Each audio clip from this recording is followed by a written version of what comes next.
Let's talk about vacancy. That's a problem. Do a lot of people that contact you have a house that's been sitting vacant?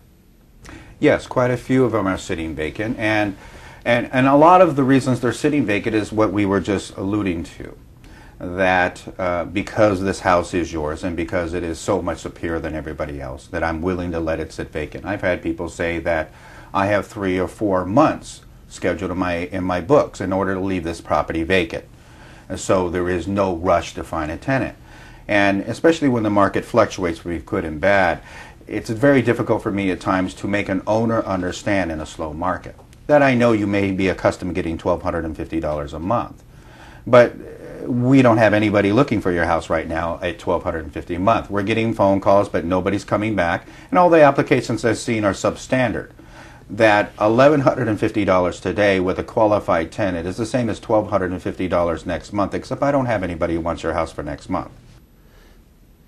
Tell me, what's the difference between wear and tear and maintenance? And who's responsible for each?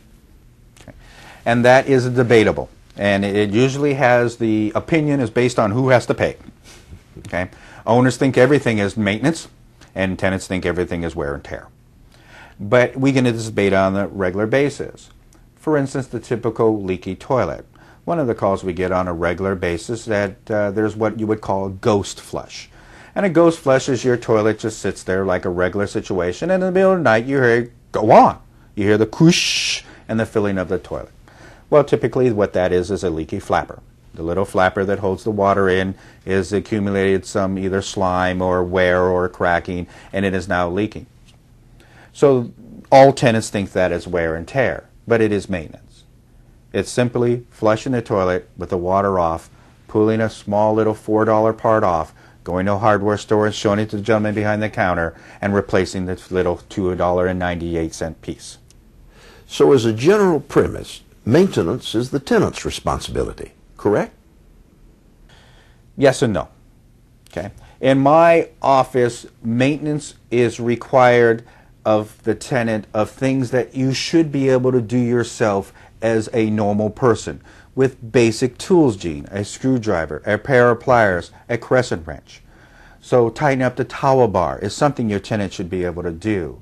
Replacing a washer in a leaky faucet, the flapper we discussed, putting the sliding glass screen door back on, rehanging of the closet door. Small little items like that should be your tenant's responsibility, but your tenant and I are not contractors. So our lease is stated that if in the event the tenant is not able to do a repair like that, then we will supply a maintenance man with a $65 deductible. So if it's something as simple as changing a sprinkler head and it's only $25, then the tenant will be billed for $25.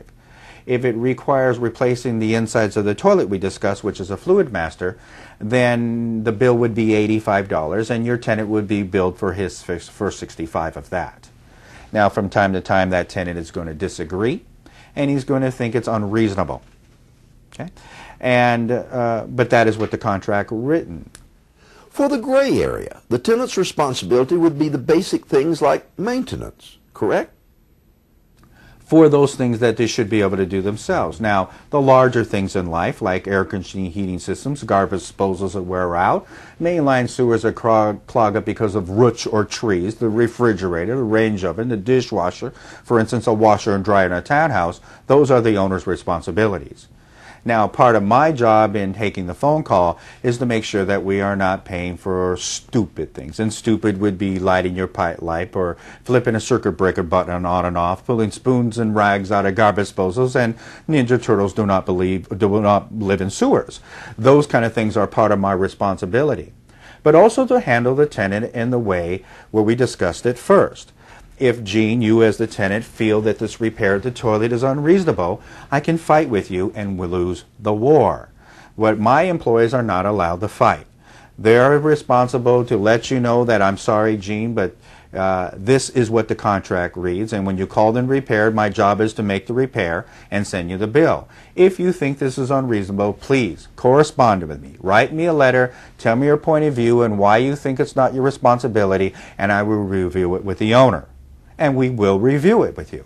And if you think that the tenant should be responsible, we'll send them a letter and say they're responsible. If you want to negotiate 50-50 because they've been there 2 or 3 years and it's the right thing to do, we will.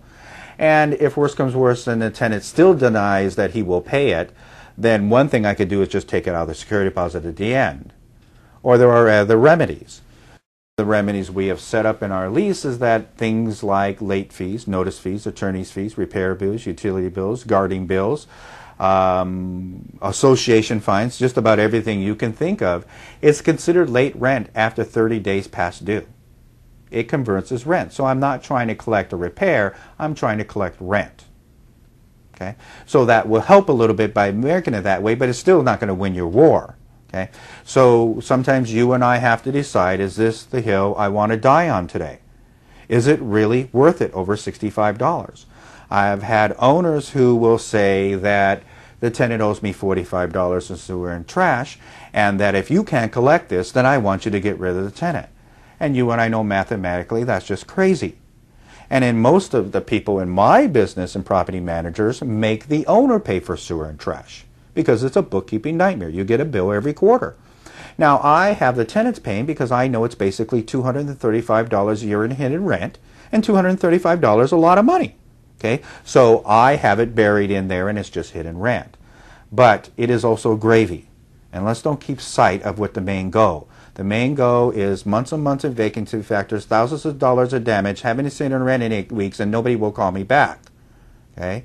So if at the end of the 1 year period and you received rent on time and all the expenses were reasonable and the house came back in good shape and you want to talk to me about this $65, Gene, I'd be more than glad to discuss you this $65.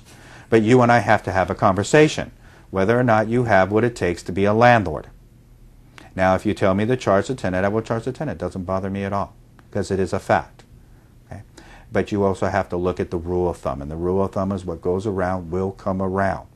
It will just come at you with a boot. You have to be careful. Okay. Now, moving through the sequence. The new lease is signed. The tenant's ready to move in. What do you do now? Do you keep a set of keys? No, I do not keep a set of keys. When we move in the property, as we discussed, the most important thing to do is to document the condition of the property. Make sure that the tenant knows how to prevent a toilet from overflowing. To know that that air conditioner is their very best friend. That if typically what most people do on a move-in is they open all the doors in the house and all the windows, turn the air conditioner down to 60 degrees and start to move into the property, which will probably make the air conditioner break on a 3-day weekend. Okay? So there are things on the move-in I can do to try to prevent, try to then make you understand what you did sign. Okay? So when it comes to repairs, explaining those, how the GFI breakers work and how to reset a GFI, to make sure you understand how the irrigation system works. And then I physically showed you how to run the irrigation system and every stage of it so you understand. And also to make you the offer that for any reason you forget how it works or you're not able to make it work correctly, and not to hesitate to call me, because I would much rather have you call me and make it what I would call a nuisance call to go visit Eugene to reset the sprinkler clock after the power shortage than is to fight with you and my owner about the $500 in dead grass. I cannot win all these battles, but I can definitely make my battles much smaller.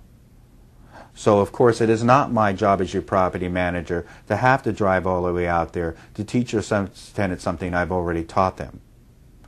But to not do that is foolish. In the long run, it causes me more time and effort and labor in the long run. One of your employees physically goes with the tenant that day to inspect the house. Is that correct? We go completely through the property, checking on the property, documenting the condition of that house that day. In the past, we used to keep a key. In case I ever got the phone call on a Sunday morning, Gene, that you have your coffee in one hand, your newspaper in the other hand, and you're still in your robe and you're locked out of the property. But in the world we live in today, where everybody wants to sue everybody, we don't keep keys. If anything should happen, either legally or anything else should happen, I don't have a set of keys to this house, neither does my owner, and we're taken out of the loop.